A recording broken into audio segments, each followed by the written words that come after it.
24 heures à Istanbul ne pouvait se faire sans une balade dans le mythique Grand Bazar. Je suis en compagnie de monsieur Ali Topçu, qui est architecte.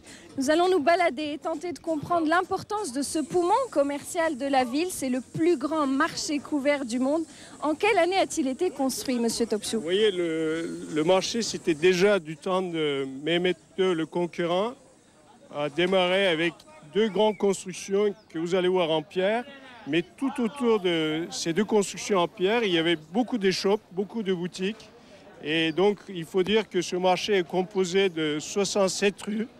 Et donc, on va entrer par une des 8 grandes portes du bazar. Donc, on est en train de... Je crois que c'est l'axe la plus importante qu'on peut considérer comme notre Champs-Élysées d'époque. Champs-Élysées, exactement. Voilà. Alors, c'est en quelle année, Mehmet II? C'est quel siècle? Mehmet II, vous voyez, c'est tout à fait après la conquête de la ville. Oui. Et on disait même qu'il y avait quelques traces de marché byzantin. Donc il ne faut pas oublier que Mehmet a pris cette tradition byzantine, et jusqu'à Soliman, c'était toute une suite de pensées et de projets. Donc on est déjà dans cette enceinte qui est énorme. Donc c'est à peu près autour de 30 000 m² d'étendue. C'est un axe principal avec plusieurs ruelles. Quelle est la structure? Vous voyez, l'architecture, au début, c'était une architecture en bois, mais avec tous les incendies, vers l'an 1700, ils ont refait ça tout en pierre, en briques. Donc, vous voyez, il y a des arcades, la lumière est apportée par des fenêtres très, très régulières, avec beaucoup d'ornements. Donc, ces ornements, c'était repris après les incendies, tout ça, mais chaque époque a mis un peu de son sel. Et je trouve que maintenant, les commerçants se trouvent il fait très chaud dehors, donc il fait 33 degrés. Et ici, vous voyez, nous sommes autour de 27, je suppose. Malgré toutes ces lumières qui éclairent les façades des vitrines et tout, nous sommes quand même beaucoup plus à l'aise que l'extérieur. Et l'hiver, c'est la même chose, parce qu'il ne faut pas oublier que la ville d'Istanbul, c'est une ville. L'hiver, il pleut beaucoup, et même il y a beaucoup de neige. Donc, pendant ces temps difficiles, c'est vraiment faire des courses. On peut dire que c'était un peu les premiers grands marchés modernes de son temps. Alors, quelle est la clientèle de ce grand bazar? Est-ce plutôt touristique ou est-ce que les Turcs eux-mêmes viennent faire leurs achats ici? Absolument. Vous voyez, la qualité de ce bazar, il y en a, tout le monde trouve son plaisir. Nous voyons dès maintenant, il y a beaucoup de marchands de bijoux. Il y a toutes les corporations qui sont représentées. Vous voyez, autrefois, il y avait les marchands de chaussures, de babouches, il y avait les marchands de bougies. Mais un marchand qui vendait du savon ne pouvait pas forcément faire d'autres choses. Donc, c'était des corporations qui étaient très, très délimitées. Ils avaient leur secteur. Donc, on va aller maintenant, peu à peu, vers les artisans. Justement, je vous propose qu'on aille dans le quartier des artisans. À tout de suite. Les tapis, les tissus, les cuivres, tout est là. On est vraiment au cœur du Grand Bazar, Ali. Voilà, on peut dire que c'est le ballon d'oxygène. C'est eux qui fournissent tout l'artisanat au bazar. Donc autrefois, Istanbul recevait beaucoup de produits de tous les pays. On recevait la fourrure de Sibérie. Il y avait même des Vikings qui descendaient pour vendre leur peau à l'époque Istanbul.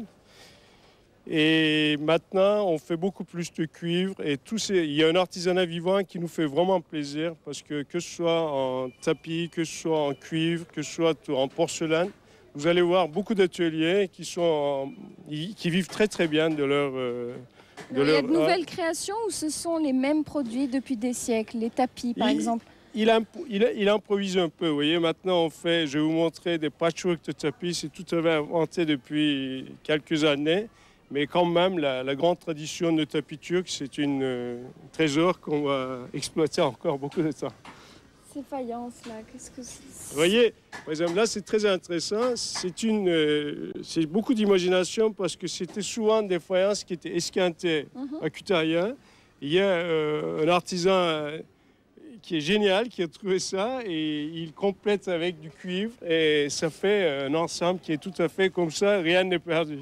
Il récupère en fait. Comment se transmettent les métiers? Est-ce qu'il y a une école ou est-ce que c'est de père en fils? Comment ça fonctionne? Vous voyez, le bazar était composé de beaucoup d'artisans et beaucoup de commerçants avec une corporation qui était vraiment établie. Donc il y avait les maîtres, les oustas, il y avait des ouvriers, il y avait des apprentis, des tchiraks. Donc tout se passait dans un monde très très solidaire. Et donc ils avaient, quand quelqu'un était malade, ils avaient leur propre assurance sociale. Quand quelqu'un avait un mariage, on aidait pour la dot, on aidait pour tout. Et même, vous voyez, quand il y avait un orphelin, les autres le prenaient à côté comme tchirak, comme apprenti. Donc on peut dire que le bazar, c'est une boîte fermée. Et il y a énormément d'imagination, énormément de...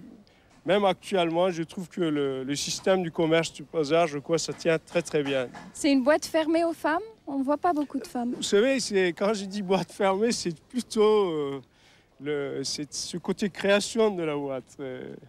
Et les femmes sont au contraire très très heureuses, mais il faut, les maris évitent parce que le nombre de bijoutiers qu'il y a dedans, c'est quand même... ça peut faire perdre à tel point, vous voyez, et quand justement l'impératrice Eugénie était là avec Napoléon III, la grande porte qu'on a traversée tout à l'heure, d'habitude il y avait toujours une chaîne pour que les gens n'entrent pas avec leurs chevaux. Pour une fois, on a enlevé la chaîne et l'impératrice Eugénie, émerveillée, elle a dit c'est un tel monde qu'on peut même vendre des palais dans ces boutiques. Voilà. Vous n'avez pas tout à fait répondu à ma question. Est-ce que les femmes travaillent, par exemple, dans les ateliers? Est-ce que leurs petites mains fabriquent des choses ou est-ce des métiers exclusivement réservés aux hommes et les commerces uniquement représentés également par des hommes? Bon, on peut considérer quand même que les ateliers, en effet, il y a beaucoup d'hommes, mais souvent, ce sont le cuivre, c'est quand même, ça exige un peu de force et tout, c'est un métier d'homme. Mais par contre, actuellement, dans les boutiques, le nombre de femmes augmente de plus en plus. Est-ce que les centres commerciaux de l'Istanbul moderne, toutes ces boutiques que l'on voit fleurir un peu partout, font de l'ombre au bazar et à ses artisans? C'est une clientèle complètement à part, vous savez. Il faut dire, les touristes, actuellement, à peu près, la rotation d'une journée, c'est 250 000 passants. Dans le Grand Bazar? Dans le Grand Bazar, avec des environs. Donc, quand on dit le bazar est composé du souk qu'on a vu. Et puis, après, il y a tous les marchés et tous les han, comme on voit ici. Donc, composé de plusieurs boutiques, d'ateliers. Donc, tout ce monde, cet afflux qui traverse la ville. Déjà, le bazar est situé sur les grands axes. Donc, nous sommes au cœur du presqu'île d'Istanbul. D'un côté, il y a la Corne d'Or, l'autre côté, il y a Marmara.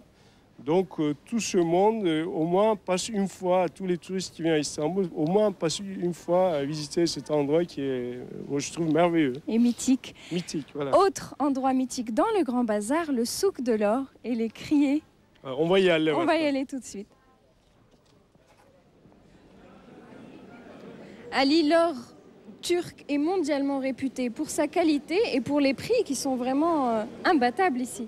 C'est tout à fait, parce que déjà l'artisanat, c'est un artisanat traditionnel qui existe depuis des centaines d'années. Il ne faut pas oublier que nous avons deux sultans, c'est Yavuz Selim et Soliman le Magnifique, qui ont fait un artisanat de bijouterie.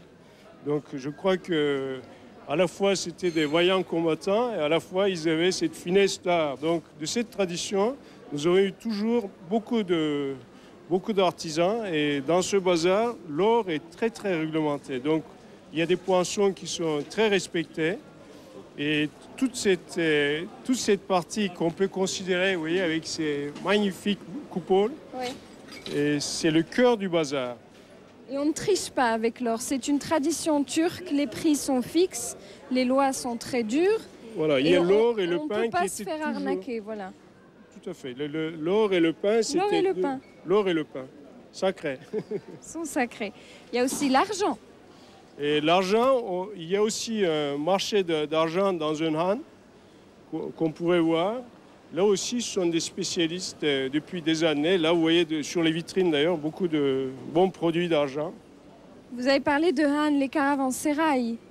Qu'est-ce qu'il en reste aujourd'hui? Ils ont été transformés en ateliers, Il y en a qui étaient récupérés en atelier. Il y a beaucoup de célibataires qui logent dans des han. Et il ne faut pas oublier qu'à l'époque, tous ces grands caravans qui venaient d'Asie, qui nous amenaient beaucoup de soie, beaucoup de fourrure, beaucoup de tous ces produits des pays lointains, ils étaient obligés de loger quand ils arrivaient quelque part dans ces caravansérails qui étaient, on peut dire, les hôtels de l'époque.